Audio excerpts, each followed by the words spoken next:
बच्चों मैंने आप लोगों को एक क्वेश्चन दिया था कि एफ एक्स बराबर समेसन के बराबर 1 to 100 x plus 3k plus 4 whole to the power 4k plus 3 और देन द इक्वेशन दिस बराबर 2n मतलब f x minus n power 3 और plus f x minus n power 2 और plus f x minus n और whole power 5 दिया हुआ था। इस ये तीनों का सम है और होल पावर 5 बराबर 2n हैज और exactly one real root, at least one real root और एग्जैक्टली टू रियल रूट्स और एटलीस्ट टू रियल रूट्स, ऐसा कुछ दिया हुआ था क्वेश्चन में आप लोगों को सॉल्व करने के लिए। मतलब इसके रूट्स के बारे में आपको बताना है कि ये बराबर 2n कितनी बार हो जाएगा, कितने रियल जगहों पर हो जाएगा, इसके रूट्स कितने निकलेंगे। ठीक है, तो एफ एक्स बराबर ये दिया हुआ है, तब इस इक्वेशन के बारे में पूछा गया है। क्वेश्चन दिखने में तो बहुत बड़ा है पर ये ऐसा है नहीं। देखो जैसे एफ एक्स बराबर ये दिया हुआ है, ये क्वेश्चन खाली दिख रहा है बड़ा, देखो कितना सिंपल तरीके से सॉल्व हो जाएगा, सिर्फ प्रेजेंस ऑफ माइंड की जरूरत है इसमें।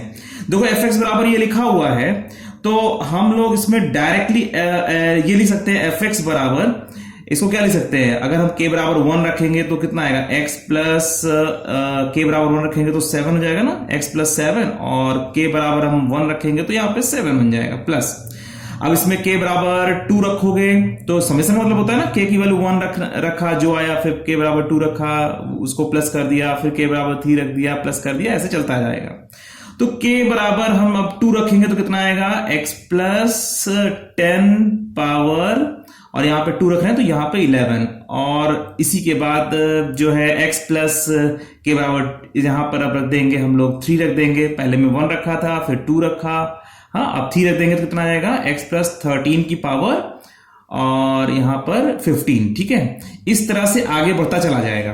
तो ये इस फॉर्म में दिया हुआ था, इससे घबराने की जरूरत नहीं थी, आपको सिंपली k की वैल्यू रख रख करके पहले इसको ओपन करने की जरूरत थी। k बराबर 1 रखा ये मिला, ठीक है, k बराबर 2 रखा ये मिला, k बराबर 3 रखा तो ये मिल गया और उसी तरीके से k बराबर 1 यहां रख दिया 7 हो गया, k बराबर 2 यहां रख दिया 11 हो गया, k बराबर 3 यहां रख दिया तो ये जो है 15 हो गया, ऐसे आगे बढ़ता चला गया। तुम इसमें ध्यान से देखो, इसकी जो पावर है ये तीनों पावर ऑड है, ठीक है, ऑड इंटीजर्स। तो यहां पर f डैश x बराबर क्या हो सकता है, f डैश x बराबर 7 इंटू एक्स प्लस 7 की पावर 6 हो जाएगा और प्लस यहां पर 11 और x प्लस 10 की पावर 10 हो जाएगा और प्लस 15 x प्लस 13 की पावर 14 हो जाएगा। ठीक है, हमने इसको डिफरेंशिएट किया और हमने देखा कि जो जितनी पावर्स है ना वो सारी की सारी इवन होती चली जा रही है। ठीक है, यहाँ पे 7 पावर थी, 7 into this power 6, 11 into something power 10 और 15 और ये पावर में 14। ठीक है, अब यहां पर देखो ये पॉजिटिव टर्म होगा, ये वाला भी टर्म पॉजिटिव होगा क्योंकि जो पावर है वो इवन है और ये भी पॉजिटिव टर्म होगा, ये तीनों पॉजिटिव, तो इसी तरह से इसके आगे वाले सारे टर्म भी पॉजिटिव ही होंगे। तो जाहिर सी बात है ये जो f डैश x है ना ये ग्रेटर देन 0 होगा ऑलवेज। ठीक है, तो f डैश x मतलब हुआ कि f डैश ग्रेटर देन 0 का मतलब हुआ f x एक इंक्रीजिंग फंक्शन है। ठीक है, अच्छा चलो ये तो हो गई f x की बात, इसके बारे में हमें सब कुछ पता चल गया कि ये एक इंक्रीजिंग फंक्शन है। ठीक है, f x एक इंक्रीजिंग फंक्शन है, ये हमें पता चल गया। अब रही बात इसकी कि ये बराबर 2n कितनी बार हो जाएगा।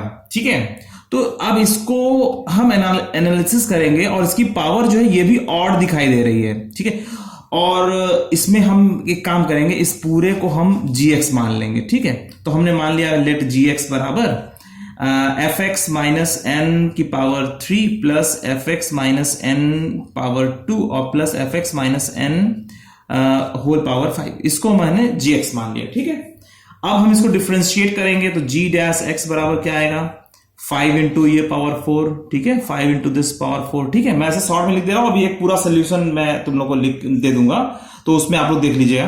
तो ये 5 इंटू ये पावर 4 और फिर इंटू, ठीक है, चेन रूल से हम डिफरेंशिएट कर रहे हैं और फिर अंदर जाके डिफरेंशिएट करेंगे 3 into f x minus N का होल स्क्वायर। ठीक है, और फिर इसका derivative f dash x minus n और फिर इसका डेरिवेटिव आएगा 2fx माइनस एन। ठीक है, 2fx माइनस एन और फिर f dash x minus N, इस तरह से, और ऐसे इसका derivative f dash x minus N आ जाएगा। ठीक है, हम इसको डिफरेंशिएट जब ऐसे कर देंगे तब हम इसके बाद एनालिसिस करेंगे कि आखिर gx का नेचर किस तरह से बदल रहा है। ठीक है, चलो अब इसके बाद देखो ये जो मैंने है ये डिफरेंशिएट करके मैंने पहले से ही रख रखा है। तो देखो पहले तो fx को हमने लिखा था और f डैश एक्स ये आया था और F dash is greater than 0 आ गया था। ठीक है, ये बात तो हम क्लियर कर चुके हैं। हमने इसको gx एक फंक्शन मान लिया और gx फंक्शन मान करके हमने इसको डिफरेंशिएट किया, तो ये समझ में आ रहा है ना, g डैश एक्स बराबर क्या होगा 5 इंटू दिस पावर 4 और प्लस अरे इंटू और फिर इसका डेरिवेटिव 3fx माइनस एन का होल स्क्वायर और फिर f dash x minus n. पता है ना आपको, जैसे साइन x का होल क्यूब है, इसको डिफरेंशिएट करना क्या आता है 3 साइन x का होल स्क्वायर और फिर साइन x का डेरिवेटिव cos x। ठीक है, तो चेन रूल वाला सिस्टम आप लोगों को पता है ना। तो उसी तरीके से ये एग्जांपल के लिए लिया है। ठीक है, यहां पे इसकी जरूरत नहीं, पर हाँ एग्जांपल के लिए थोड़ा सा समझा दिया। तो हमने क्या किया कि जो है इसको डिफरेंशिएट किया, तो 5 इंटू दिस पावर 4, पहले तो जो है बाहर पावर 5 को देखना है, फिर उसके बाद इसको डिफरेंशिएट किया 3fx माइनस एन का होल स्क्वायर और फिर f dash x minus N आ गया। ठीक है, यहाँ पे f डैश। हाँ अच्छा, इसी तरीके से इसका डेरिवेटिव 2fx माइनस एन की पावर 1 और f dash x minus n, और ऐसे इसका। अब देखो यहां पर ये टर्म तो हमेशा पॉजिटिव है, ये जो पहला वाला जो टर्म दिख रहा है, ये जो दिख रहा है ये तो हमेशा पॉजिटिव ही रहने वाला है। अब ये आ गया बाद में, इसमें f dash x minus n common हो गया, ये और ये कॉमन है, ये यहां आ गया। ठीक है, अच्छा इसके बाद जो बचा 3fx माइनस एन का whole square plus 2fx minus n plus 1 बचा। अब तुम सिंपली इस क्वाड्रेटिक को बहुत आसानी से पता लगा सकते हो कि ये पॉजिटिव है या निगेटिव है। देखो ये तो हमारे पास आ ही गया, ये आ गया, ये पॉजिटिव है और f डैश एक्स पॉजिटिव निकल ही चुका है, तो ये भी पॉजिटिव ही होने वाला है थोड़ी देर में। ठीक है, अच्छा यहां से हमने 3 कॉमन ले लिया और ये बन गया fx माइनस एन का whole square plus 2/3 fx minus n plus 1/3। ठीक है, अच्छा और बाकी सब वैसे ही चल रहा है, ये 3 यहां आ गया 3f dash x minus n और fx माइनस एन प्लस 1/3 का होल स्क्वायर कर दिया, इसको परफेक्ट स्क्वायर बदला। ठीक है, तो fx माइनस एन प्लस 1/3 का होल स्क्वायर। अब देखो जब इसको ओपन करो क्या आएगा, दिस स्क्वायर। ठीक है, और प्लस 1/3 का स्क्वायर 1/9 होता है, 1/9 कट जाएगा और प्लस 2 इंटू दिस मतलब 2/3 f of x minus n. ठीक है, तो आप लोगों को पता ही होगा कि जब हम लोग परफेक्ट स्क्वायर में बदलते हैं तो किस तरह से बदलते हैं। जैसे x square plus B X plus C लिखा हुआ है, इसको हमें परफेक्ट स्क्वायर में बदलना है, तो क्या करते हैं x प्लस बी बाई 2 का whole square minus B square by 4 plus C लिख देते हैं।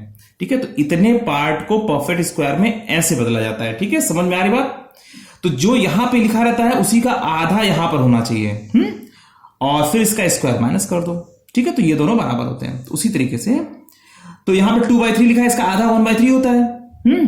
भाई हम इतने पार्ट को परफेक्ट स्क्वायर में बदलना चाहते हैं, तो हमने क्या किया, इसका आधा 1/3 और ये नहीं लिखेंगे यहां पे। ठीक है, ये तो अंत में आ ही जाएगा। तो ये जो x का जो कोफिशिएंट है ना, इसका आधा यहां पे लिखते हैं।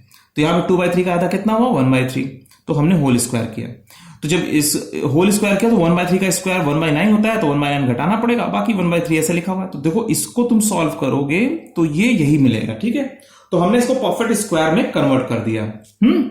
अच्छा अब इसके बाद हमें क्या करना है, देखो यहां पे 5 इंटू दिस पावर 4 और 3f dash x minus N आ गया, और यहां पर जब परफेक्ट स्क्वायर बन गया -1/9 प्लस 1/3, तो ये हो गया 2/9।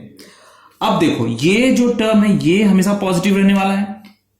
ठीक है, पावर 4 होने की वजह से f dash x minus n, भाई जब f डैश एक्स पॉजिटिव है तो पक्की बात है f dash x minus n या कुछ भी कर लो पॉजिटिव ही होगा। तो f dash x greater than 0 for all x belong to real number, पक्की बात है f dash x minus n भी पॉजिटिव ही होगा।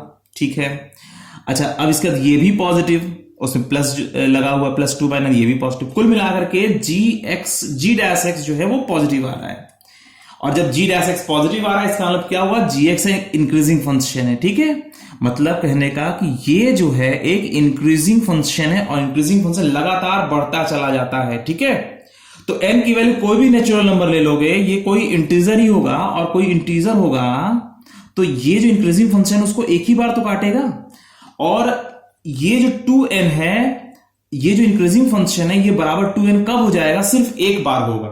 कोई भी इंक्रीजिंग फंक्शन कोई वैल्यू एक ही बार लेता है, मतलब x की एक ही वैल्यू के लिए y की एक वैल्यू मिलती है, मतलब यूनिक होता है उसमें सारा कुछ। ठीक है, तो अगर कोई इंक्रीजिंग फंक्शन है तो y की वैल्यू कुछ दिया हुआ है तो वो एक ही बार मिलेगा, मतलब x की एक ही वैल्यू मिलने वाली है। ठीक है, जैसे मान लीजिए 5x + 7 है, हमें पता है कि ये स्ट्रेट लाइन है, ये इंक्रीजिंग फंक्शन है, तो ये बराबर जो है 12, ये बराबर 12 होना है, तो ये बराबर 12 कितनी बार होगा, एक ही बार होगा। इंक्रीजिंग फंक्शन 12 कितनी बार होगा, भाई ये क्या है, ये मैंने 12 वाली लाइन बना दी, तो ये 12 कितनी बार होगा, तो ये 12 होगा, 5x बराबर यहां पे सॉल्व कर लेंगे, 5 हो जाएगा, x बराबर 1। ठीक है, तो कुल मिलाकर के एक इंक्रीजिंग फंक्शन कोई पर्टिकुलर वैल्यू सिर्फ एक बार देता है। तो यहां पर gx एक इंक्रीजिंग फंक्शन प्रूव हो चुका है, क्योंकि ये भी टर्म पॉजिटिव है, ये भी टर्म पॉजिटिव है और ये भी टर्म पॉजिटिव है। तो जब gx एक इंक्रीजिंग फंक्शन है, ये एक इंक्रीजिंग फंक्शन है, तो ये बराबर 2n या 3n या 4n कुछ भी लिखा हुआ है यहां पर, ये तो खाली इसलिए दिया गया ताकि तुम लोग कंफ्यूज हो जाओ। तो ये बराबर 2n लिखा हुआ, तो ये बराबर 2n तो सिर्फ एक ही बार होगा ना, ये 2n वाली लाइन है।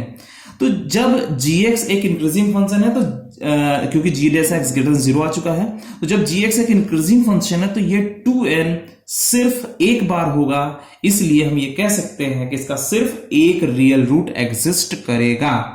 ठीक है, तो only one real root will exist. तो इसका आंसर ये वाला सही है। ठीक है बच्चों, इसको जल्दी से नोट कर लो आप लोग।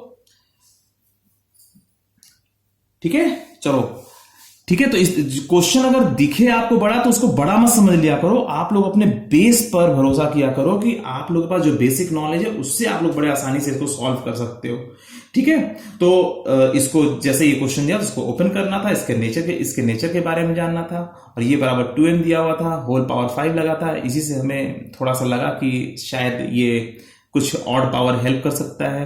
तो जब हमने इसको डिफरेंशिएट किया तो सारी रियलिटी सामने आ गई और ये सॉल्व हो गया कि एक इंक्रीजिंग फंक्शन है और इंक्रीजिंग फंक्शन कोई एक पर्टिकुलर वैल्यू सिर्फ एक ही बार देता है। ठीक है, चलो बच्चों, ये था एक चैलेंज का सोल्यूशन। चलो नेक्स्ट जो है एक और चैलेंज मिलेगा और उसका भी सोल्यूशन ऐसे ही दिया जाएगा। ठीक है, चलो बच्चों, बाय।